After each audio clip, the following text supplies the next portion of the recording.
ሰላም ጤና ይስጥልኝ። አቤል አብሻ ዜና ነው። ዛሬ በመካከለኛ ምስራቅ ያለው ውጥረት አይሏል።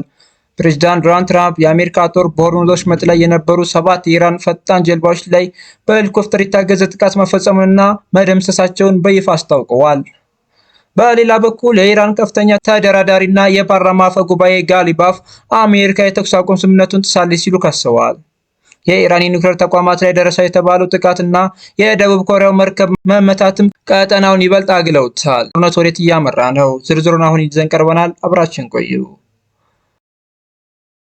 ፕሬዝዳንት ዶናልድ ትራምፕ በማህበራዊ ሚዲያ ገጻቸው ባሰፈሩት ጽሑፍ የአሜሪካ ጦር ሴትኮም ሲሃውክ እና አፖች ሄሊኮፕተሮችን በመጠቀም በንግድ መርከቦች ላይ አደጋ የደቀኑ 7 የኢራን ፈጣን ጀልባዎችን መትቶ ማስወገዱን ገልጸዋል።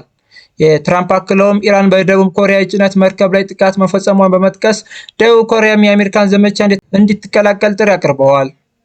ይሁን እንጂ የኢራን ታስኒም ዜና ወኪል ጥቃቱ የደረሰው በሁለቱ የንግድ መርከቦች ላይ ነው፣ በዚህም 5 ንጹሃን ተገድለዋል ሲል የአሜሪካ መግለጫ አስተባብሏል። የኢራን ፓርላማ አፈ ጉባኤ ሙሐመድ ባጊር ጋሊባፍ ዛሬ ጠዋት በሰጡት መግለጫ አሜሪካ በሆርሙዝ ወሽመጥ ላይ የጀመረችውን የነጻነት ፕሮጀክት የተኩስ አቁም ስምምነት የጣሰ ነው ሲሉ ከሰዋል። አሁን ያለው ሁኔታ አይቀጥልም ያሉት አፈ ጉባኤው ኢራን እስካሁን ምላሽ አልጀመረችም በማለት ከፍተኛ ማስጠንቀቂያ አስተላልፈዋል። ይህ ፍጥጫ የተነሳው አሜሪካ ያጀበቻቸው መርከቦች ወሽመጡን በተሳካ ሁኔታ ማለፋቸውን ተከትሎ ነው። በተያያዘ ዜና የሮይተርስ ዘገባ እንደሚያመለክተው ትራምፕ በየካቲት ወር የከፈቱት ጦርነት በኢራን የኒውክሌር ፕሮግራም ላይ የደረሰ ጉዳት ውስን የአሜሪካ የስለላ መረጃዎች እንደሚያሳዩት ኢራን የኒውክሌር ቦምብ ለመስራት የሚፈጅባት ጊዜ አሁንም ከ1 ዓመት በታች ነው። በመሆኑም የቴህራን የኒውክሌር ፕሮግራም ሙሉ በሙሉ ማውደም እንደ አማራጭ የታየ መሆኑን ተናግሯል።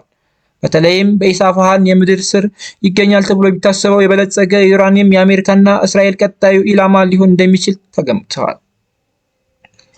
ኢራንና አሜሪካ በቃላት ጦርነትና በተግባራዊ ጥቃት ውስጥ ናቸው። የሆርሙዝ ወሽመጥ የቆሙ መርከቦች መልቀቅ ቢጀምሩም የኒውክሌር ፋይሉ መቋጫ አለማግኘቱ ቀጣዩን ጊዜ አስፈሪ ያደርገዋል።